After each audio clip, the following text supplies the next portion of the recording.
GAQA, What Should I Do Wednesday. I hope you guys are having a fantastic, magical, wonderful middle of your week.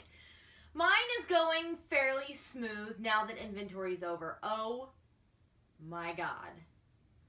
So I was at work on Monday night until 3 a.m.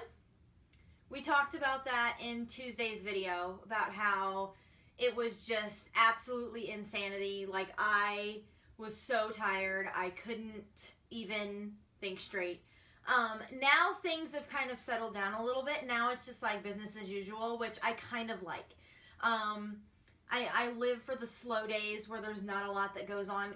Unfortunately, that's not always what is always best for the store, because we need it to be busy in order to make money, in order to keep things going. But just being able to relax a little bit and just kind of get back to the normal pace of things, where we're not like doing things out of the range of normalcy to get ready for something like inventory or whatever. We are back to the normal pace of life, which is kind of nice. And so it's just still exhausting though. Like, I'm just, because even though like the girls are back to the normal pace of like, I still have stuff to do. Like, my boss is still gone. She'll be gone until Monday. And so I'm still kind of at the helm, just kind of keeping things going. And then we've got people who are not doing their job, and people who think they know their job and they don't, and blah, blah, blah, blah, blah, blah, blah. So it's just crazy on a new and interesting level. But we are not here to talk about crazy work schedules or whatever. We are here for GAQA, What Should I Do Wednesday, where I answer all of your general paranormal or ghost adventures related questions that you guys asked me all up on the Facebook page. And I got a couple of interesting ones yesterday and this morning when I asked the questions. And so we are going to talk about those, even though it's going to be kind of short, sweet, and to the point. These are two that we talk about. One of them we talk about a lot, which is equipment. And then the other one is something that we've never talked about before, which I always like to do. So we will first start with that one. I was asked about spirit bursts now and whether they're real or made up. Spirit bursts are one of those things that are kind of like a term that people come up with on their own. Like people have different names for that type of energy. Like a burst of spiritual energy can be called several different things by several different people. People will say, oh, I felt, this icy cold blast of air, or I felt this electricity go through my body, or I felt the environment change, or it felt like I walked into spider webs, or I felt like I walked into a field of whatever. And so a spirit burst is just what they called it on that particular show. I think you said you've seen it like on America's Most Haunted or something. And so it's basically just a surge or a high frequency of electromagnetic energy, which is what people in the paranormal world believe that ghosts and spirits are made up of. And when they either become clustered together in an environment, or whether one spirit has enough energy to kind of give a surge of energy to that environment, that's what they're feeling. So it's like a burst of energy. Because it comes out of nowhere. It's usually fast and sudden, and then it just goes away.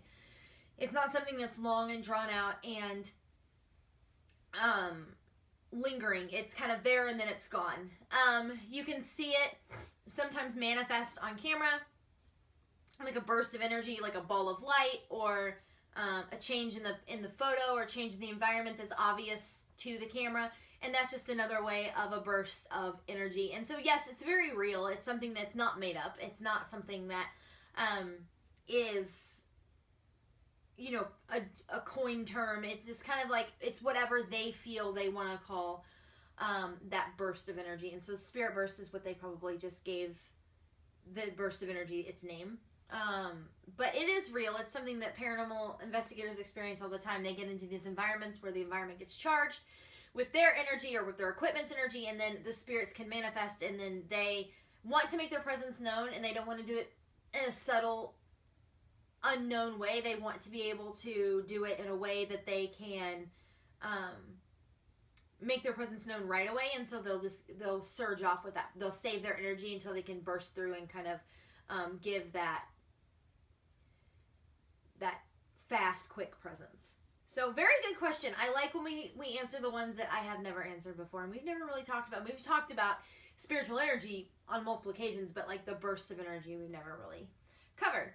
Now, the second question that I have today is not really a question, but was a suggestion for a topic, and it's something that we've talked about before, but it is probably my most favorite piece of equipment ever in the paranormal world, which is the PSB-7 Spirit Box, or there is also the PSB-11 Spirit Box, and we'll kind of cover both of those in the next few minutes. And starting with the PSB-7 Spirit Box is a box. It's a circular or square box that sweeps FM radio frequencies that allow, and with that allowing, with the white noise, for spirits to communicate through the white noise. So imagine when you're sitting in your car, and if you scan your radio really, really fast, so if you just turn your knob, or if you have it on your steering wheel and you just flip through your radio stations really fast, and you kind of get that white noise,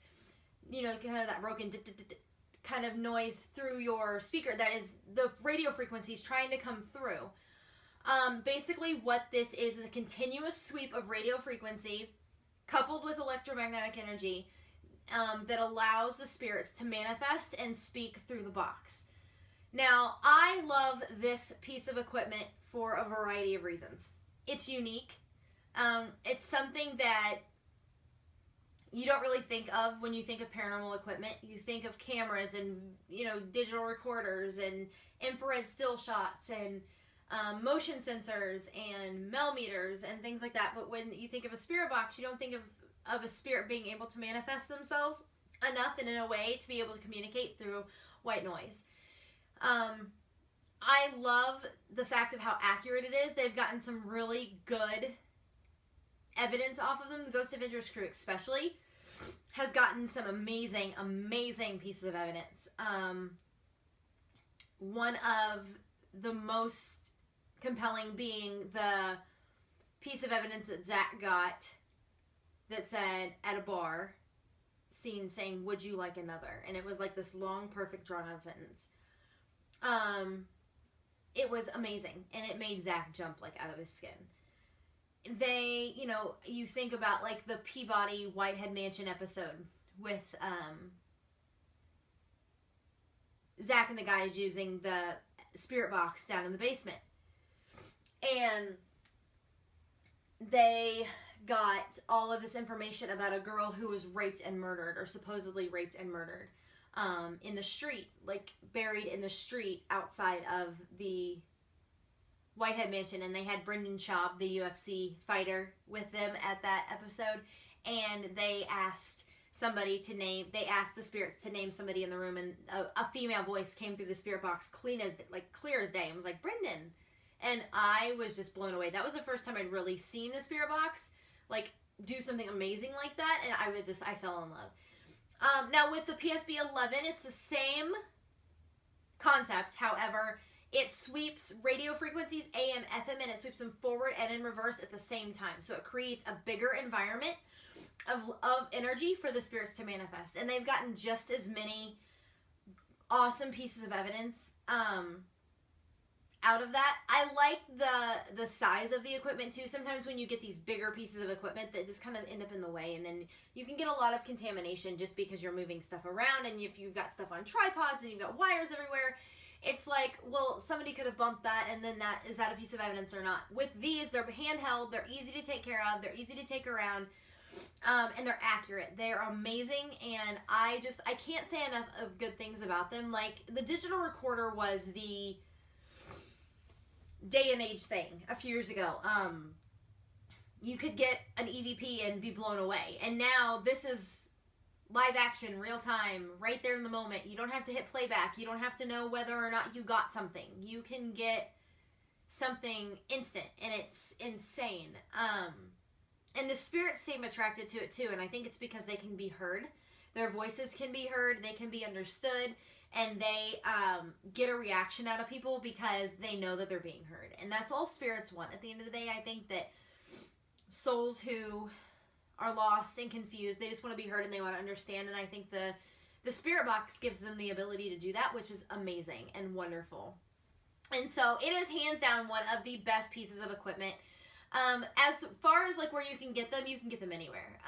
You can get them anywhere paranormal related anyway. The internet's a beautiful thing. You can find them on Google, you can find them on Amazon, you can find them on eBay, you can go through paranormal equipment stores that sell all of them. They're not too insanely expensive.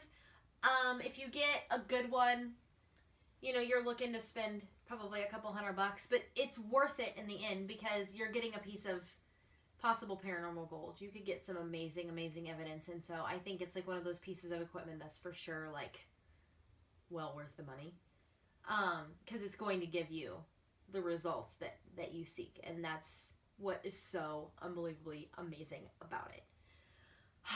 But that is all I have for GAQA What Should I Do Wednesday. Like I said, I know it was short, sweet, and to the point, but that's sometimes how these videos are. I will be back on Friday for GA Flashback Friday, where I recap a past episode of Ghost Adventures.